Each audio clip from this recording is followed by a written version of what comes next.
udah banyak komen yang datang di YouTube channel kita. Thank you teman-teman buat supportnya dan juga buat komennya.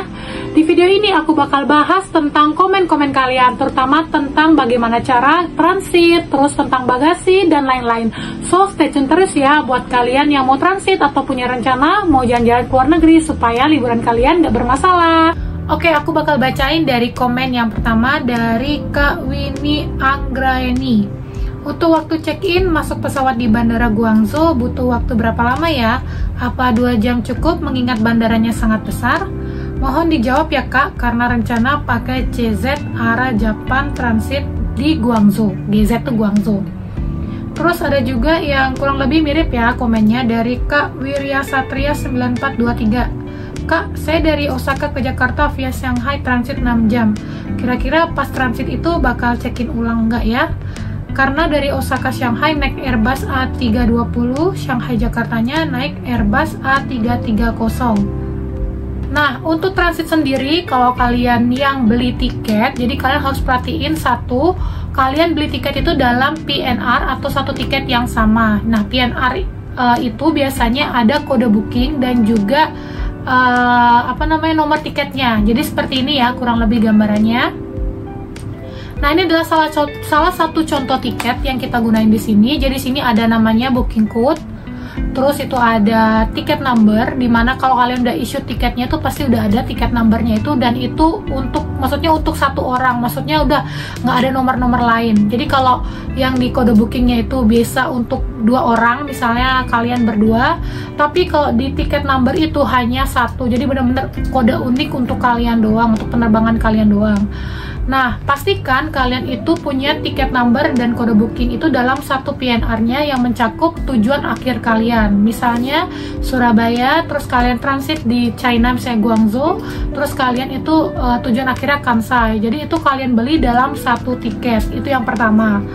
Yang kedua, kalian itu cek juga maskapai yang kalian gunain. Kalau misalnya maskapainya sama, misalnya China Southern, itu kalian bisa tanpa check-in. Jadi bagasi kalian tuh bisa langsung sampai ke tujuan akhir kalian di Osaka. Karena biasanya kalau maskapainya berbeda, itu kalian mesti check-in ulang. Jadi kalau check-in ulang, berarti kalian tuh harus lewatin imigrasi, terus kalian harus ambil bagasi lagi, terus kalian harus ke check-in counter lagi. Dan itu bener-bener makan waktu, karena kalian tahu sendiri lah ya kalau di imigrasi tuh ngantrinya kayak gimana. Oke, dan juga ada yang perlu kalian note, itu adalah beberapa airport itu ada yang nggak buka 24 jam. Contohnya adalah Xiamen Airport. Jadi airport ini tuh nggak buka 24 jam. Kita udah pernah ngasih videonya, jadi kalian bisa cek di video ini nih. Dan di kolom deskripsi aku bakal kasih contoh linknya ya, buat kalian bisa lihat. Jadi Xiamen Airport ini cuma buka kalau nggak salah sampai jam penerbangan terakhir jam 8 atau jam 9 malam aja. Jadi buat kalian yang naik Xiamen Airport, itu kalau misalnya penerbangan kalian bisa nyampe-nya malam, terus kalian next flightnya itu pagi, kalian tuh mesti keluar dulu, ambil bagasi, lewatin imigrasi, dan kalian harus sewa hotel. Kenapa? Karena di Xiamen Airport kalian nggak bisa stay di airportnya, alasan keamanan dan lain-lain. Jadi kalian harus booking hotel, terus pastikan juga hotelnya ada shuttle bus supaya bisa jemput kalian di airport, sehingga kalian tuh nggak bingung nanti pada saat nyampe di airport. Jadi khususnya ya airport Cina itu ada beberapa yang nggak buka 24 jam. Kalian bisa cek di website resmi dari airport tersebut untuk lihat detailnya lebih lanjut. Dan buat kalian nih yang booking online, misalnya lewat agent online kayak tiket.com, trip.com, dan lain-lain, kalian juga wajib banget pastiin ya, karena biasanya di trip.com atau di tiket.com dan platform lainnya itu biasa ngasih harga-harga yang murah. Jadi misalnya dia timpa misalnya SQ dicampur sama flight apa gitu, misalnya yang Scoot atau lain-lain, LCC atau AirAsia atau apa kayak gitu, dijadiin satu sehingga harganya lebih murah. Di situ kalian mesti cek ketentuannya apakah perlu check-in ulang atau enggak. Seperti yang aku info sebelumnya bahwa ketika maskapainya berbeda, itu kemungkinan besar itu kalian harus check-in ulang. Better kalian beli di website resmi dari maskapai tersebut. Misalnya mau beli Singapore Airlines, kalian bisa buka websitenya di SQ. Jadi kalian tuh digaranti, misalnya nih in case terjadi delay di penerbangan pertama kalian, misalnya Surabaya ke Singapura itu delay, sehingga kalian tuh nggak bisa nih nyampe untuk naik di pesawat yang Singapura misalnya ke Narita atau ke Tokyo atau kemana ya, ke Haneda, nggak bisa nyampe nih. Nah, pada dasarnya, nggak semua sih airline ya, pada dasarnya kalau airlines besar seperti SQ itu biasanya ngasih kompensasi. Misalnya nanti kalian tinggal ke desk mereka, ke tempatnya mereka, terus kalian bilang kalau kita ada delay dan lain-lain, nanti mereka akan cari penggantinya kapan kalian bisa flight lagi dari Singapura ke Tokyo atau tujuan akhir kalian terserah di mana. Dan biasanya kan kalian kalau pastiin adalah kalian tuh dapat kompensasi apa. Jadi kebanyakan orang hanya ngecek kapan sih penerbangan selanjutnya aku, terus kalian baru dapat penerbangannya karena full, kalian baru dapatnya besok. Nah, terus kalian stay di airport semalaman dan lain-lain. Nah, better menurutku kalian juga harus pastiin kalian tuh dapat kompensasi apa. Misalnya, apakah kalian dapat hotel, terus apakah kalian dapat makan, terus apakah kalian itu juga dapat shuttle bus dari airport ke hotel maupun dari hotel ke airport. Kalian harus pastiin ke SQ, jangan sampai kalian udah oke-oke aja terus kalian baru mikir, terus kalian balik ternyata nggak dikasih kompensasi seperti itu. Jadi kalian mesti nego lah istilahnya ke airline supaya kalian bisa dapetin kompensasi atas keterlambatan, tapi keterlambatan yang disebabkan oleh airlines ya, bukan kalian yang telat naik pesawat, itu nggak bisa diklaim. Nah, selain di website resmi mereka, kalian juga bisa booking lebih aman itu di offline travel agent yang terpercaya ya.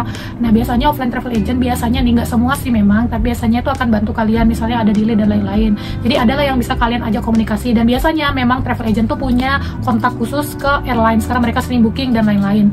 Tapi ini nggak semua ya, jadi kalian harus tanya dulu misalnya ke travel agentnya, misalnya kalau kita delay gimana, kakak mau bantuin nggak, dan lain-lain tuh better ditanyain pada saat kalian booking. Oke, just for your information nih, jadi setiap airport tuh punya yang namanya MCT, atau lengkapnya itu adalah minimum connecting time.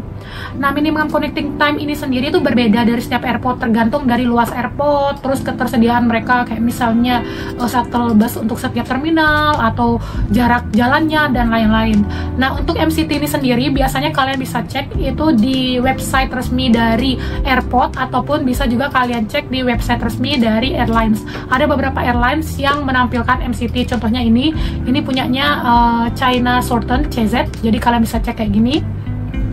Nah, untuk MCT sendiri kita udah cek beberapa airport ya. Jadi contohnya adalah Singapura. Kalau di Singapura sendiri itu ada beberapa terminal yang tersedia. Untuk Singapura sendiri itu jangkanya dari 1 sampai 1,5 jam. Jadi tergantung dari terminal mana ke terminal mana kalian mau transitnya. Terus juga ada misalnya kalian transit di Kuala Lumpur. Kalau di Kuala Lumpur sendiri itu kurang lebih waktu transitnya yang kalian butuhin adalah minimum 1 jam. Terus juga ada Hong Kong. Kalau di Hong Kong sendiri itu minimum transitnya itu adalah 1 jam. Terus kita beralih ke China nih, yang banyak banget penerbangan yang hype banget saat ini, yang banyak banget ngeluarin harga murah, bagasinya banyak. Nah, untuk China sendiri itu yang terbang dari Indonesia, itu misalnya Xiamen itu 1,5 jam minimum transitnya. Terus ada Guangzhou nih, Guangzhou yang banyak banget dipertanyakan, itu ada di 1,5 jam sampai 2,5 jam, jadi tergantung terminal ya. Terus ada Shanghai Pudong ini juga di 1,5 sampai 2,5 jam. Terus juga ada di Peking itu di 1 sampai 2 jam. Nah, itu tadi MCT atau minimum connecting time yang paling dekat lah istilahnya dari Indonesia dan banyak banget digunain. Jadi buat kalian nih yang mau tahu lagi, misalnya kalau airport ini berapa jam ya, kalau airport ini berapa jam ya, kalian bisa tulis di kolom komentar, nanti kita akan jawab ya. MCT ini sendiri itu adalah kurang lebih ya, line-nya yang paling minimum banget. Tapi aku saranin ke kalian jangan sampai yang bener-bener deket banget sama MCT time-nya, supaya kalian tuh punya waktu spare. Misalnya kalian jalannya agak lambat, atau kalian mau ke toilet atau lain-lain, better tambahin misalnya ya 1 jam sampai 2 jam setelah dari MCT, itu better ya, buat kalian aman. Oke, terus aku baca komen dari Kak Sukadi mana aja 1599. Jadi yang boleh berkunjung ke China itu kalau transitnya minimal berapa jam, Kak? Nah, ini kebetulan di video kita yang panik ditolak Cina. Nah, untuk ketentuan dari berapa lama sih minimal jam yang bisa kalian transit di Cina sendiri adalah itu tergantung dari petugas imigrasinya sebenarnya. Jadi nggak ada ketentuan khusus atau nggak ada kayak peraturan dari China sendiri itu yang minimal berapa jam transit, itu nggak ada. Cuma disarankan biasanya itu adalah jam tersebut bisa mencangkup kalian jalan kemana, terus kalian bisa kembali lagi ke airport untuk berangkat kembali ke tujuan kalian. Itu aja sih concernnya mereka. Cuma biasanya kalau aku baca-baca dari beberapa masukan dari orang itu sekitarnya 9 jaman itu bisa buat transit keluar China. Nah, China sendiri itu beberapa bulan kemarin kalau nggak salah itu udah ngasih kita juga free visa transit 10 hari. Itu bisa kalian gunain juga kalau kalian mau liburan ke China sambil juga mau ke tujuan akhir. Nah, nyambung ke visa transit Cina ini sendiri, kayak gimana sih ketentuannya? Jadi udah ada di website resmi mereka kayak gimana sih cara kalian dapetin visa transit Cina ini. Jadi kalian nanti harus booking tiket itu dalam 1 PNR, itu ada tujuan awal kalian, terus transit Cina, terus negara ketiga atau tujuan akhir kalian. Ada beberapa tempat ya yang bisa visa transit, jadi nggak bisa semua. Misalnya Guangzhou, kalian itu tiketnya dalam satu tiket itu harus tujuan pertamanya misalnya Surabaya atau Jakarta atau Denpasar. Nah, kalian misalnya Jakarta, terus kalian ke Guangzhou, ini maksimal 10 hari ya. Terus kalian negara ketiga itu Jepang. Dan yang harus kalian pastiin adalah tiket ini udah include seat. Jadi bener-bener seatnya tuh udah dipilih pada saat kalian issue tiketnya, itu udah ada nomor seatnya. Nah, balik lagi, meskipun kalian punya tiket ini dan beberapa peraturannya, tapi kebijakan kembali ke imigrasi. Misalnya mereka punya cek tertentu, misalnya paspor kalian kan otomatis akan dicek perjalanan kalian dan lain-lain, apakah kalian memungkinkan untuk transit di Cina, jadi diizinkan atau tidak keluar dari China. Nah, selain itu kalian juga harus siapin nih udah voucher hotelnya, kalian mau ngapain aja di China. Jangan sampai kalian mau transit tapi kalian nggak punya tujuan, terus kalian mau tinggal di mana kalian belum nyiapin. Jadi kayak gitu akan pasti ditolak imigrasi. Oke, kita bacain komen yang ketiga, itu dari Kak Venom 9986. Kak, bagasinya beli lagi ya? Berapa harganya? Nah, untuk bagasi sendiri itu kalian juga harus cek ya. Jadi setiap maskapai itu beda-beda bagasinya.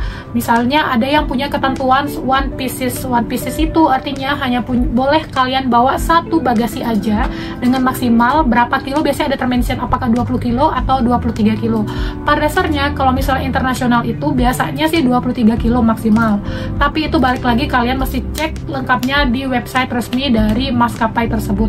Terus ada juga misalnya yang ketentuannya hanya mencantumkan kilogram, misalnya 23 kg. Jadi kalian kalau tercantum dalam bentuk kilogram, pada umumnya itu nggak ada terbatas piece-nya berapa. Jadi yang penting in total kalian itu bawa 23 kg. Nah, buat kalian nih yang mau naik LCC, jadi kayak low cost carrier, itu kalian biasanya itu tanpa bagasi. Contohnya LCC itu apa? Kayak Scoot, terus ada Vietjet. Nah, itu adalah salah satu LCC. Nah, di LCC itu sendiri kalau bagasi biasanya itu berbayar. Jadi kalian perlu beli pada saat kalian membeli tiket, atau kalian bisa beli setelah issued, kalian beberapa harinya beli juga nggak masalah, atau kalian juga bisa beli pada saat check-in. Cuma better kalian itu beli beberapa hari sebelumnya, karena biasanya harganya akan berbeda kalau kalian beli di bandara. Jadi better pada saat kalian booking, kalian udah beli bagasinya. Dan juga kalau LCC itu sendiri juga nggak include makan kebanyakan. Misalnya yang tadi aku sebutin Scoot, Vietjet atau AirAsia itu biasanya nggak include makan. Jadi buat kalian juga yang naik LCC dipertimbangin nih, kalau kalian ada transitnya lama dan lain-lain, kalian nanti nggak dapat makan loh di dalam pesawat. Jadi kalian harus pikirin kayak gimana caranya kalian makan di mana, apakah kalian perlu beli makan di pesawat tambahan dan lain-lain. Kalian mesti pikirin itu kalau kalian naik LCC. Oke, ngomongin LCC, kita berlanjut ke komen dari Kak Edward Manurung 77. Sis, kalau kenyamanan di pesawat Vietjet dibanding maskapai lain bagaimana Kak? Apakah perbedaannya sangat jauh? Nah, untuk komen dari ini, jadi kita, khususnya aku tuh pernah nyobain naik Vietjet. Jadi menurut sudut pandangku ya, ini kan subjektif ya, menurut aku kenyamanan orang kan beda-beda.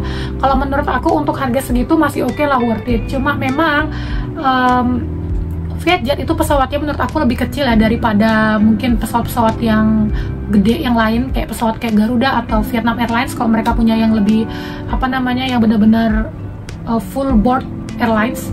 Jadi kalau misalnya Vietjet ini mungkin kenyamanannya seperti itu, jadi kayak nggak terlalu besar tempatnya, terus makan juga kita harus berbayar, bagasi juga harus berbayar. Nah, aku juga pernah ngalamin yang namanya kelebihan bagasi di Vietjet. Yang harus kalian waspadai adalah bagasi bawaan ya, bagasi bawaan. Kalau LCC itu benar-benar ditimbang. Jadi misalnya ketentuannya hanya 7 kilo, jadi kalian tuh cuma boleh bawa 7 kilo.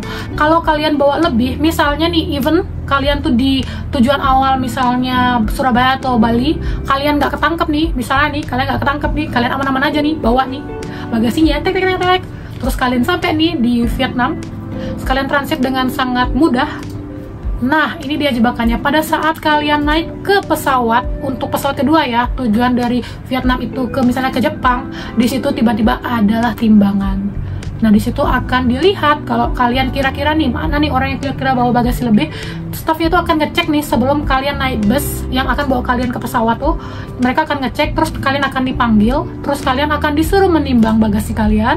Kalau ada kelebihan mereka akan hitung, aku juga ngerti hitungannya berapa, terus dihitung, terus dia akan kasih kita, dan kita bisa bayar pakai credit card atau debit card. Oke, aku bakal bacain komen yang terakhir. Komen yang terakhir itu datang dari Kak Venom 9986. Seperti tadi udah komen ya, udah aku bacain. Nah, ini komennya tentang stroller. Jadi, Kak, kalau bayi 2 tahun ke atas kan dapat jatah kabin. Stroller bayi terhitung jatah kabin, apa stroller bayi gratis tidak terhitung jatah kabin? Nah, kebetulan ini kan yang di komen itu adalah video yang Vietjet deh kalau nggak salah. Nah, kalau Vietjet sendiri kemarin aku sempat tanya ke orang Vietjet itu kalau stroller untuk saat ini ya, stroller bayi itu tidak memakan jatah bagasi untuk saat ini, jadi masih free. Tapi nanti cek lagi ya di websitenya apakah ada pembaruan atau enggak. Nah, untuk ketentuannya sendiri itu balik lagi ke airlines itu sendiri. Jadi maskapai itu ngasih gratis atau enggak itu biasanya ada tertulis di website resmi mereka. Nah, untuk kalau kalian nih misalnya nggak ada ketentuan atau nggak ada tertulis nih di website resmi itu gratis atau enggak, dan kalian mau bertanya kemana aku harus bertanya? Ada beberapa airlines itu yang menyediakan seperti telepon itu yang bisa terhubung langsung ke agent mereka. Jadi biasanya tuh ada nih yang cabang Indonesia atau cabang apa, kalian bisa cek di hubungi kami itu biasanya. Nah, saat ini aku suka adalah beberapa airlines itu juga mungkin udah mulai aware ya, jadi kayak udah mulai ngerasa kayak kalau ngubungin, khususnya nggak ada office mereka di Indonesia itu kan ada susah kita menghubungi, gimana caranya. Jadi mereka udah mulai nyediain live chat di website mereka. Jadi saran aku, kalian cek dulu nih di website mereka itu ada nggak live chat yang bisa kalian ajak komunikasi. Biasanya tuh kita terhubung dulu nih sama bot, nggak ada kayak terhubung ke agent tuh nggak ada pilihannya, yang pengalamanku ya. Jadi aku biasanya tuh kayak nyari di search boxnya tuh, di chatnya mereka untuk ganti botnya tuh kayak misalnya aku kasih keyword customer service atau chat dengan agent atau apa dan lain-lain. Jadi aku kasih kayak gitu supaya mau connect ke agent. Tapi ini nggak semuanya works ya, jadi ini saran dari aku buat kalian yang mau hubungin lewat live chat. Nah, itu tadi aku udah bahas kurang lebih 5 komen ya untuk video aku kali ini. Nah, komen-komen ini lumayan banyak ya, jadi memang terkait dengan pesawat. Buat kalian yang naik pesawat transit khususnya, itu banyak banget pertanyaan yang udah salah satunya aku tadi bacain. Nah, juga ada satu tambahan nih buat kalian yang nanyain terminal, misalnya terminalku kedatangan dan keberangkatannya beda atau enggak dan lain-lain. Itu kalian bisa cek di tiket kalian bisa cek juga, itu biasanya tertulis kedatangan terminal berapa, keberangkatan selanjutnya di terminal berapa, perlu pindah dan lain-lain, itu biasanya tertera. Jadi dari situ baru kalian tinggal lihat MCT-nya atau minimum connecting time-nya cukup atau enggak, seperti itu ya. Jadi kalau kalian misalnya bingung, kalian bisa tanya lagi juga ke airlines, kalian bisa hubungi airlinesnya atau bisa live chat kalau ada live chatnya. Nah, itu tadi video kita. Kalau kalian mau tanya tentang sesuatu mungkin yang nggak aku bahas di video ini, kalian bisa tulis juga di kolom komentar. Dan buat kalian juga yang mungkin juga punya pengalaman lain, misalnya aduh aku punya pengalaman naik pesawat ini nih kayak gini-gini dan lain-lain, kalian bisa tulis juga di kolom komentar supaya teman-teman yang lain juga bisa lihat dan bisa bermanfaat bagi banyak orang. Nah, kalau kalian suka dengan video ini, kalian juga bisa tulis komentar supaya aku bisa buat part 2-nya buat kalian. Jangan lupa like, comment, dan subscribe. Nyalakan tombol lonceng untuk tahu update terbaru dari kita. Bye-bye!